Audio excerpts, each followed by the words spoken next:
at 16 away from 9 o'clock. And there he is. If you're watching on Facebook, he's actually in studio with us the first time ever. And you were telling me 6 years you've been there? 6 years I've been at River Valley, so I figured, to come and meet with you. You treated me so well when I was superintendent, so I just wanted to finally make the connection. Philip Martell in the studio with us this morning. Our visit is presented by Marcus and Mack, voted best law firm and best personal injury lawyer 4 years in a row in the Best of Indiana County contest. Visit them online at marcusandmack.com. You announced that you would be resigning for retirement purposes, and the school district is obviously in a different place now than it was 6 years ago. Boy, is it.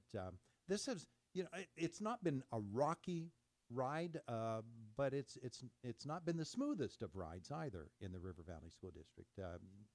Anytime a school district is pursuing the closing of one school on one end of the district, they're running two high schools. We've seen it in other school districts as well. That can get pretty emotional. It did, and there was a lot of people that didn't understand, and we put the plan out. We created the plan for the STEAM Academy and consolidation, and there were hundreds that were opposed, obviously, because of the history of the Blairsville-Salzburg School District. But I knew in my heart, if we put a plan out and we executed on that plan and provided what we wanted to provide for students, that we would start to bring the communities together. And, that group that was in opposition, Todd, was big when I first got here. It's very small now. They see the success of the school, the STEAM Academy, and what we've done. So kudos to those people. I understood where they stood originally, but now a lot of people have come over and said, this is great. The building's being used more than ever. Because right now, it wasn't being used. 3/4 of it was empty, 10 kids a class. It wasn't a sustainable model. And a disservice to the students because they weren't getting the classes and different things that they needed to get, really. So that's really, and it's a problem here, but it's a problem that's rampant in Pennsylvania. All right, you came into the school district with, I'm sure, a vision of what you wanted to accomplish as the superintendent at River Valley, based upon, maybe, the way that education was looking in 2020. Does education look that same way in 2026, and is River Valley positioned to follow the educational pathway wherever it might lead? It's a great question, and I'm very proud of where the school district sits because I do believe that we're in a pivot in this country. This generation now sees what six-figure college debt. They don't want to take that on. So if they can get skill sets and different things along the way, they're going to be able to jump in. And we've seen the production of kids that are going to Westinghouse, CVS that are coming out of River Valley now. Those opportunities didn't exist before. So we know it works, but it has to change everywhere.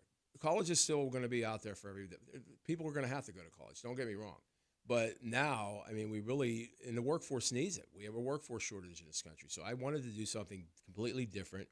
But the rest of public ed needs to pivot because right now it's not. And a lot of that falls to the leadership in the state, from the governor to the Senate to the House. And they just don't want to take these issues on because they're politically, sensitive. And sometimes leadership needs to be, take those things on. Mm-hmm. You can't have schools graduating 25 kids. It makes no sense at all. So consolidation throughout the Commonwealth needs to happen. For a lot of years, you have been writing for the Post-Gazette, op-ed pieces at the behest of the Post-Gazette. They're going out of business soon, too. But you still have one op-ed left to publish, and you were kind enough to give us a preview of what it will be themed upon. And what you just said is really where we're looking to go educationally in Pennsylvania, or where some are looking to go. Some are still stuck in that old model. They are. And you say that model doesn't work. It doesn't work, and it's proven now because we keep doing the same thing. Standardized tests do not show a true portrait of a student, okay? Because now what we've done is allowed them, even if they take a Keystone Algebra test, what do they really know detailed in math, okay?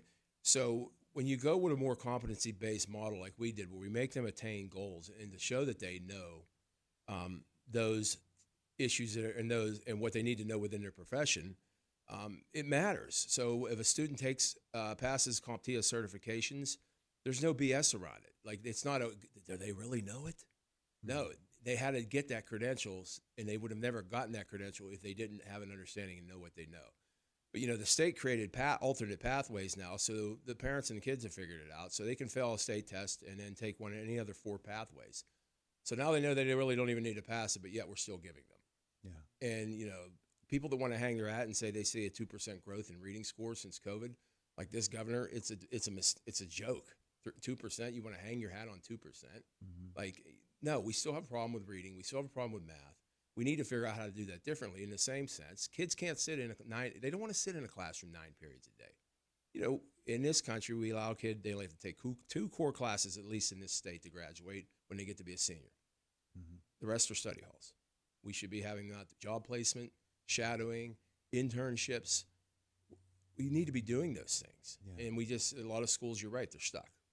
You're a champion of dual enrollment, of pursuing whatever educational path you might want after school, but also career-oriented education, so that if somebody doesn't want to go to college or doesn't want to pursue something else educationally, want to get right into the workforce, you want to turn out skilled students who are ready to go into the workforce. That is a part of what the STEAM Academy is all about as well. It's really what it's all about. And, we have success. We have 43, and I laugh because the people in this county told me don't duplicate services. And I'm like, well, we have kids that want to go to welding and they can't get that at ICTC. They only take 2 kids a year for it. So what about the other kids? Well, they try to push them and take something else. That's not right. We have 43 of our own students in welding. We only have an enrollment of 1,350, somewhere around that ballpark. That's a pretty good number. But what we see now, Todd, and what I'm very proud of, and there's gonna be a qualitative, quantitative, mixed method study done because we have 4 years of data. We have 100% retention in our STEAM programs. 100%. And you know why? Because we started having conversations about what students want to do earlier. So by the time they come to a program, they go into a welding program, they know they want to go into a welding program. They don't go in and try it and quit, like, what happens a lot in college. That's the key to this whole thing and why we have to do this different in our country, because students get to become a senior and they still don't know what they want to do. Those conversations start happening at River Valley as early as kindergarten. And some people may think that that's silly, but now the data will back it up. I was just going to talk about that because we've talked in the past about how we model career choices so much earlier in a child's life now. And in River Valley, you've designed it to be at the earliest of the elementary grade levels, which doesn't peg them as I'm this and I'm going to be this for the rest of my life, but it exposes them to things in which students might have a more interest, while at the same time allowing them to be flexible enough to look around at other things. Yeah, we never want to pigeonhole them, and I told our staff that. So, our use of the RISE Act, a model that was developed by Dr. John Holland in the late 50s, it's similar to the federal government ONET. And we tell our students, they can tell you their top 3 areas that they, and then those align potentially with career pathways. But I tell our staff, don't pigeonhole a student, because to your point, I had a student come up to me one time, a young female, and she said, Mr. Martell, I hate esports. I said, I'm glad to hear that. And she looked at me, and I said, because I'd rather you try it now and say you find out something you don't like now and not doing it later, costing mom and dad money because you're switching majors in college or you're doing other things. So I said, that's okay to hate it. You tried it. Yeah. All right, so let's talk about Philip Martell and what he wants to do with the rest of his life. You're a young guy. I don't know. You've got, I'm sure, many different options you could take. I'm understanding that you're actually a doctoral candidate at Liberty U? I am. I'm finishing my, I'm very, people always look at me like I have 7 heads because I tell them I'm a superintendent, has a cybersecurity degree, and now I'm going for my doctorate in national security. So it's been a passion of mine. And I just told my wife, I want to go do this and then continue to work with different agencies and so forth. And then one day just become a talking head on Fox. That's all I want to do. I want to be like General Kane or Keene. Call me up and I'll be at a beach somewhere and I need an opinion on something. Well, you've had plenty of opinions and you've been willing to share them with us here on Indiana in the Morning. And I appreciate that. Down through the years, we've talked on a number of different projects. And directions, and always about education, and education funding in particular is a problem in Pennsylvania. I've always wanted to ask you, because you have the ability to look around at what works in education funding in America and the way different states might do things, as opposed to what works in Pennsylvania or the system that is broken in Pennsylvania, as I'm sure you believe it is, and what might be a better model for us. Is there one out there that you say, that could be adapted here for Pennsylvania and really be effective? I think you can look at certain states, Texas and Florida come to mind, that they have like a mixed use tax where you have a little bit of property tax, a little bit of sales tax, some other type of tax, but it's not all reliable on school taxes, property. Okay. So I always knew this model was antiquated and old. And unfortunately, it was easy to identify the district struggling because, the Claretons, like where I went to high school, the Duquesnes, and nobody cared. Okay. But now what you see is a lot of these bigger districts under the guidelines for Act 1, they can only generate so much revenue with a tax increase, right? Mm-hmm. But yet our expenses are going up dramatically. So these big, wealthy school districts like Norwin, Pine Richland's another example, Mount Lebanon, they're all in financial trouble, okay, because this model now caught up with the big boys. And I was kind of hoping that someone would get attention there because those are the people everybody supposedly cares about, but it hasn't. And nobody wants to, again, take it on to look at other states to see what's been successful. People in my party want to talk about that they hate property taxes, and I do too. But what do you do when assessed valuation decreases? Okay, so you're losing that money schools are losing that money based on the value of the properties. Mm-hmm. And then you don't want to tax seniors out of their houses. I understand that. But I also say to seniors that I talk to is, we're all in this together because they say, I don't have kids in school. I don't want to pay property taxes. Well, quite frankly, I don't want to pay Social Security tax because I'm not going to see it. Uh-huh. But that's what so we're all in it together, and we have to find another way, and somebody with some leadership has to do that. Our governor doesn't care. He's got one foot out the door looking at Pennsylvania Avenue. Somebody needs to take this bull by the horns because what you're going to have in the next 10 years, and you can quote me and you can call me and say you were right, you're going to have school districts start to go belly up across the board.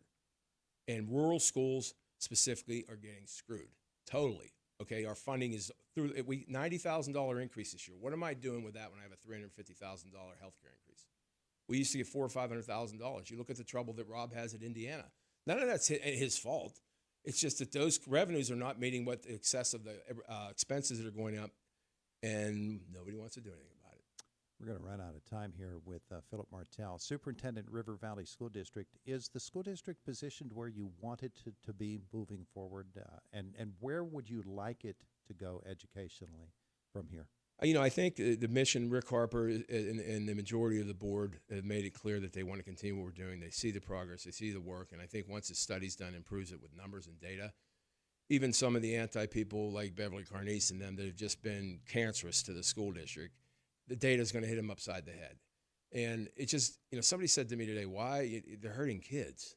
They see the proof. They see the success. I can't answer those things. Those are things you and I know that people just do what they do because it's who they are. So they're positioned well financially. I don't think any of these school districts are going to be positioned well. They're going to struggle because of this funding formula. And I think you see a ripple effect of that happening. Philip Martell, Superintendent of the River Valley School District. We'd like to talk to you in the future, but you're going to be on Fox, and you probably won't even remember us. Never. Thanks so much for being with us in person today and for being willing to speak with us on topics that aren't always comfortable. They're not, but I appreciate you've given me the ability to do that, but I appreciate the help that Mr. Burdig and this whole organization has given River Valley. Very important part of the STEAM Academy. And that's what you need. You need partnerships like this, and I appreciate everything you do for public service and these, getting this information out there because too often it's one-sided. And that's really why I wanted to talk to you. I didn't even talk to the Gazette because it's one-sided, and it's like no wonder the people in this country distrust the media. They need to listen to your station and get the truth. There you go. I appreciate that. River Valley School District Outgoing Superintendent Philip Martell with us this morning. Good luck whatever beach you end up on. I will. It's Indiana in the Morning. It is WCC.